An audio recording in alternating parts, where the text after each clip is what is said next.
Hello everybody, welcome back to my channel. My name is Anovella. It's Sunday. That means coffeeklatch.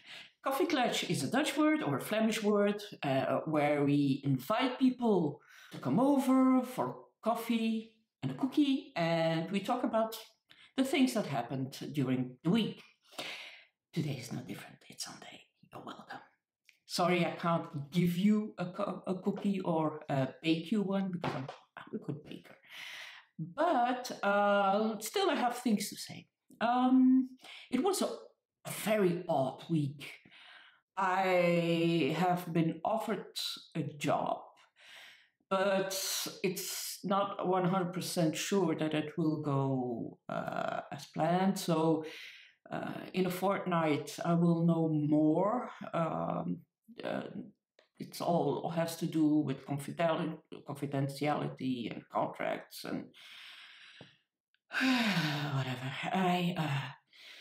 I am not jumping for joy yet, but it would be great because it would be working from home, and that's also very good. It's writing related. It's actually working as an editor.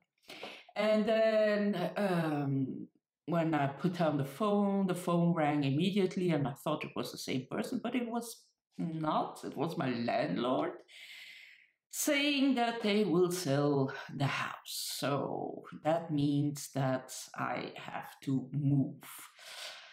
Luckily, my neighbor who lives there has an apartment for rent, and maybe I will take that. It's vacant, but it's not on the market, so I have first option. I'm not sure if I will take it because I can't sit outside. Not that I sit that often outside, but still, I want to have the opportunity. Anyway, that was the non-bookish information. Oh yeah, I hurt my little finger, and it's such an ordinary, just a stupid finger. Why not the other fingers? Just this one. Sorry. Yeah. Yesterday, I sent a text to a couple of friends, and it was this. Can you see it? It says 9,997. Those were the amount of pages that I've read this month so far, yesterday, because since then I've read another book. For Steve Donahue, that's today's reading. For me, that's already quite hefty, and for most people, it's more than they've read in their lifetime. So this means that Doorstopper Doom is going very well and is still going. I have another day tomorrow.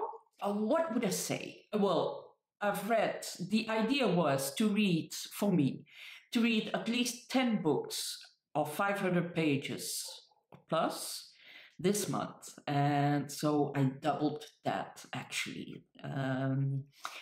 I've read a couple of magnificent books. I really enjoyed the long reads, like there was a lot of nonfiction, like Mosquito and Humankind, A Hopeful History, yeah, I read a lot. And I started this week with The Stand by Stephen King. And yeah, I don't know what the fuss is about. Sorry, it has 4.42 stars rating on Goodreads, and I was constantly thinking, why does this has such a high rating? First of all, I read the extended version, not the original version. The original version was much shorter because the presses couldn't handle it or something. I've read something like that, and I have to admit, the presses were right. It was way too long. The extended version was way too long. I found it an incredible chore to read, and it was like, we were like 900 pages further, and only then things really started to kick off. And then by that time, I wasn't bothered anymore. And although I find that Stephen King has some great ideas, of course, I haven't read everything. I haven't read It, for instance. I haven't read Misery. But I've read Under the Dome, for instance, and this one. Under the Dome is the same idea as my most favorite book, The Wall, by Marlon Haushofer. The Wall is about 300 pages, or not even. Under the Dome, like always, 800-900, something like that, or at least 600 plus. Well, what Marlon Haushofer does is the same idea, but it's so much powerful because there's a lot less chatter. A lot less chatter. The same goes for The Stand. I immediately thought of Blindness by José Saramago, the Portuguese Nobel Prize winner. It is actually the same idea. Something horrible happens. In Blindness, everybody becomes blind because of a virus, and those blind people have to survive. But it's so much more interestingly done. It's only a 300 pages book, but it's so much more powerful because of the lack of chatter. There's so much noise going on in Steve's books, and he always says that he is a pantser, which means that he starts with an idea and he starts writing, so he doesn't plan out. I don't do that either, although I have roughly at least 4 points that I want to reach. And you can feel, as when you read it as an author, you can feel that halfway he gets a bit lost in his directions, and then he pulls out the magical realism out of his head to make it more or less work. Now, I will quickly forget this book. Blindness I will remember forever. The Dome, I only remember the beginning with the truck and something like that, and The Wall, I think about it every single day since I've read it, and that's been 10 years. So basically what I'm saying is that there are so many great books that are way more compact. Keep it compact. That doesn't mean I think that Stephen King is a horrible writer. He knows how to engage his readers. He knows how to lure them in. But for me, and all the books I've read so far by him, I think 6 or 7, I like it at the beginning, but I rarely finish them. And I finished The Stand, but for me it was a chore. I didn't enjoy it. I was constantly thinking of Blindness and how well that was executed. And then I started thinking about Under the Dome and The Wall, and yeah, for me the ideas are there, but the execution lacks a very good editor. And I know that Stephen King doesn't care for my opinion. He doesn't have to. I wish him all the luck with his books. He has created a lot of joy for a lot of people, a lot of millions and millions of people. He makes them read. He makes people read that normally would never read. And I find that a remarkable and an amazing thing. He also is very, very supportive towards new young writers. and he gives them a lot of opportunities and a platform to start their career. I find that amazing.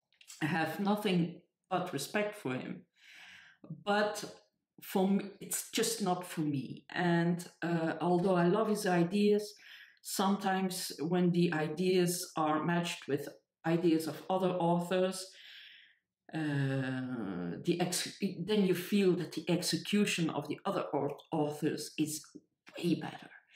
And I find that a bit of a shame. And for me, that's why, for instance, he has never won a Booker Award. He has won many awards, but not any real literary prizes. Look at The Blind Assassin by Atwood. She won with that book, so he could easily win a very, very important award with his books, but he doesn't, because I think a lot of people who are looking at text a lot more critical see his flaws too much, and people who just read to entertain themselves, just to as a sort of escapism and to dive in a world that isn't theirs, they don't see those flaws as much as we do. And it's a shame, but I respect the guy. I respect the way he lives for and helps other young authors and other young creators, and for me, 100% kudos for that. Then, after the stand, I read something spectacular, really spectacular. It isn't out yet in English. It's a Finnish book. It will come out next year in 2023, somewhere around November, and that's a perfect timing because it's a little bit creepy, but it isn't. It's also funny. It is. This book is Finnish. It's by Juhani Karila. Juhani Karila is a guy, it's not a girl. And it will be translated as Fishing for the Little Pike. This is De jacht op het kleine snoekje. Fishing for the Little Pike. This is amazing. What a fun book to read. It's this is about a girl. Well, the setting is Finland, but way up north, Lapland. And there's a girl who goes back home because she wants to catch a little pike.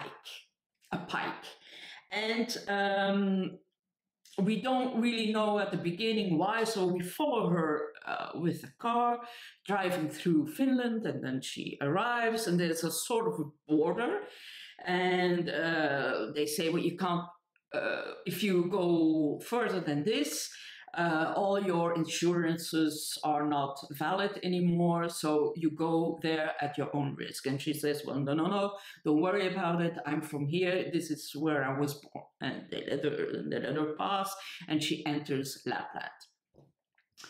But Lapland, and especially the Nordic countries, they love their tales, they love their ghosts, they love their little creatures like the trolls. And this book is full of little creatures and folklore and folk tales, and so well done, so well done. You read this and I've read it with a smile on my face constantly. It was amazing. It's so joyous and funny and weird and unbelievable and incredible, and so like there's a cop coming for her because they want to question the girl for a murder, and that cop drives up a driveway, and somebody says, you know there's a little creature on your back seat, huh? And she said, yeah, I know. Things like that, you know, it's so, oh, it's so wonderful. And when the girl goes fishing for the pike, she sees all kinds of creatures in water, and oh, it's amazing. It's such a joy to read. I can't tell much about the story and why she has to catch a pike. It's and why she's sought. Maybe you will never know why the police comes looking for her. Maybe you do. I don't know. You have to read it. Fishing for the Little Pike by Juhani Karila, a Finnish masterpiece. It's very popular in Finland. It was a huge success there, and rightfully so. And then I read a Dutch book by Rutger Bregman, De meeste mensen deugen. It's Humankind, A Hopeful History. This is the book, a little thick.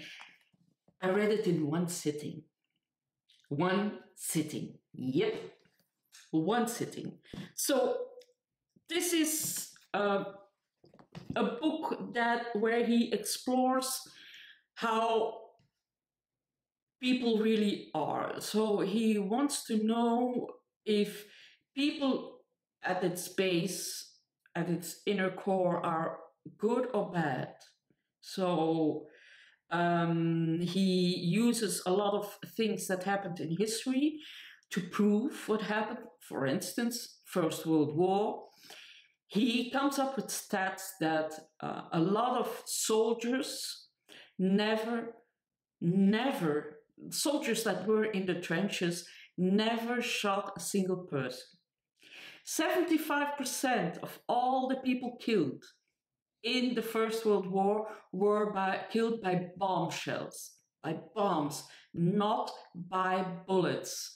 Only 1% of all the soldiers were killed by bullets.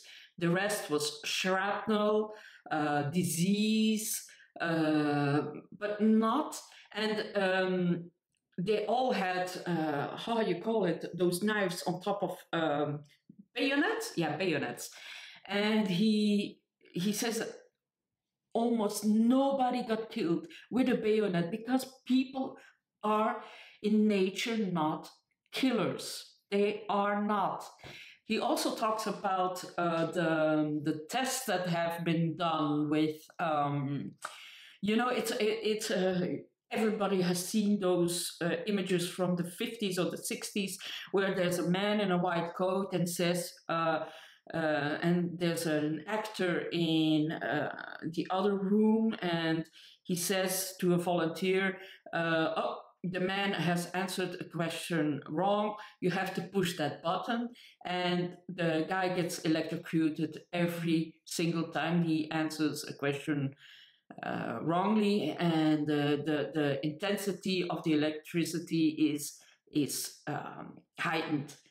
Well, actually, what happened there was a manipulation. So it isn't correct. He proves that a lot of things that happened during those tests were manipulated, and a lot of people refused to do what they wanted to do. But they didn't include that in their investigation because it didn't help them in what they wanted to prove.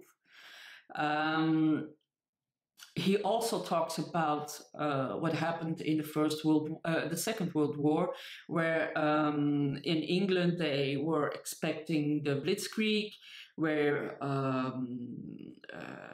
hundreds and hundreds of planes, German bombing planes, came over London and bombed, what was it, 80% of London, and they thought that the people in politics thought that it would break the mentality, that people would be numb and would freeze, actually. But that wasn't the case, and often it are people in politics who think the best of the worst of people, because that's who they are and not what the rest of the people are. It's very interesting. It starts with really at the beginning of mankind, and he takes it all the way through to now. It's an amazing, very, very interesting book, Humankind: A Hopeful Story by Rutger Bregman. Then I read The Ratline by Philippe. This is also very interesting. It reads very quickly and it's entertaining. Well, entertaining. So the author met a long time ago a guy named Horst Wächter. Horst Wächter was the son of Otto Wächter, who was a very high-placed Nazi. He was with the SS, so very committed to his task. You don't get drafted as an SS, you choose to go with SS.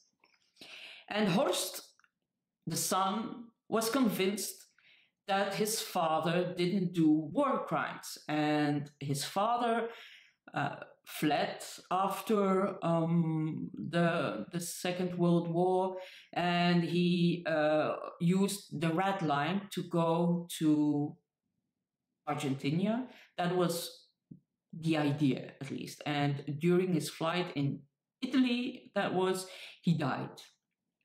And Horst is convinced, no, he's still convinced that his father was poisoned. And that his father wasn't a war criminal, that his father wasn't as bad as people said he was. He was one of the most important Nazis in Poland, and then he went to Italy, northern Italy, where he was responsible for the whole north of Italy. And Philippe dives into Otto's past, and he discovers all kinds of things. But for Horst, it wasn't enough. He wasn't convinced. He was convinced that his father wasn't a bad person. And then, of course, Philippe Sands also dives deeper into what was the Ratline. So that was an underground smuggling route to smuggle ex-Nazis to Argentina. And I will say this right now, you don't even have to read the book, but the organizers and the enablers of that route was the Catholic Church. Especially a bishop that lived in Rome, that was a close friend of the Pope at the time, who wasn't very okay either. I was so shocked when I read this that his father stayed in a convent for a couple of years to hide up until 1949, where he died. Otto Wächter, The Ratline, written by Philippe Sands. Really good. Then I received this book this week. Actually, it was, I always buy my book secondhand via an app. It's called Vinted. And I bought a couple of books. I bought Butcher's Crossing, for instance, by John Williams. Yeah, John Williams. And I never buy one single book because it's too expensive for the shipping. It's cheaper to buy a couple of books from the same person, and then the shipping makes it all worthwhile. So I bought this book for €1, and I'm so glad I did, because it's an absolute brilliant, brilliant book. So it's called Stephen Florida. It is written by Gabe Habash. It is an amazing, amazing book. Oh, wow! What a book! What a book! Oh. this was such a big surprise. When I looked it up on Goodreads, I saw that Sean, the book maniac, rated 5 stars. And I thought, must be good. Because Sean mostly has good taste. And I started reading it, and it was about wrestling. And I thought, huh? Wrestling? But the matches were so well described, and oh, it was like, wow, what's this? It was so well done. So the story is about Steve in Florida. His name isn't really Florida, it's Foster or something, it doesn't matter. So Steve in Florida, or that's what he calls himself, is a teenager. And his parents died a year earlier, and the only way he knows how to cope with his grief or tries to forget his grief is wrestling. So he really dives into that world and does everything to become a very good wrestler. Everything is focused on wrestling, wrestling, wrestling. His food, his drinking, the people he sees, all is wrestling. So he has a scholarship where he, thanks to his wrestling, where he can study. So he has a couple of studies. He's quite a good student, but it's really his story up until his age of 22, something like that.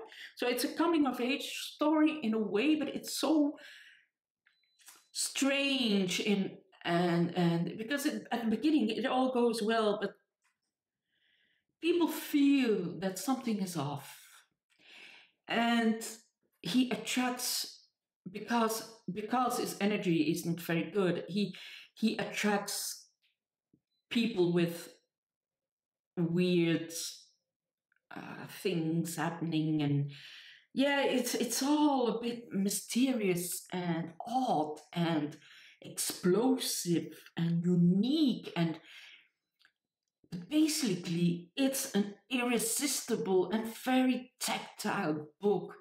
You can you go mad when you don't want to stop.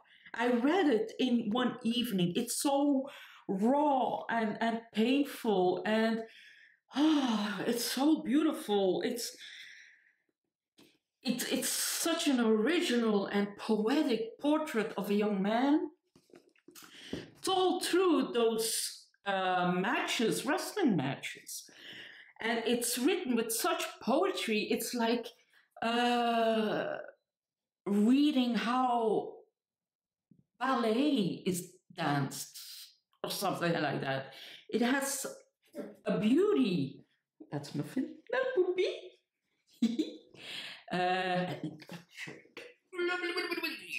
Is a little beauty. Oh, little puppy. Shut up. So, yeah, it's an amazing book. It's fabulous, fantastic. Read it, please.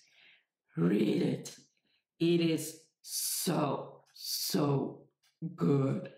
Oh, it's irresistible. He will suck you in and keep you there. And you don't want to leave this book. You want to live in it and dive into it. And you want to hug that little kid, that little Stephen that has lost his parents and his aunt who doesn't take care of him, although she promised that she would.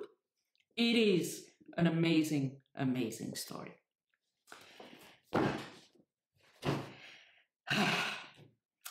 I have another day left for Doorstopper Doom. I don't know what I will read. We'll see. I have enough books to read. Maybe Butcher's Crossing, maybe not. Yeah, that's about it. I wish you an amazing week. I wish you great health. I wish you a less painful little finger. And I wish you a lot of joy while reading your books and otherwise. Talk to you later. Bye bye.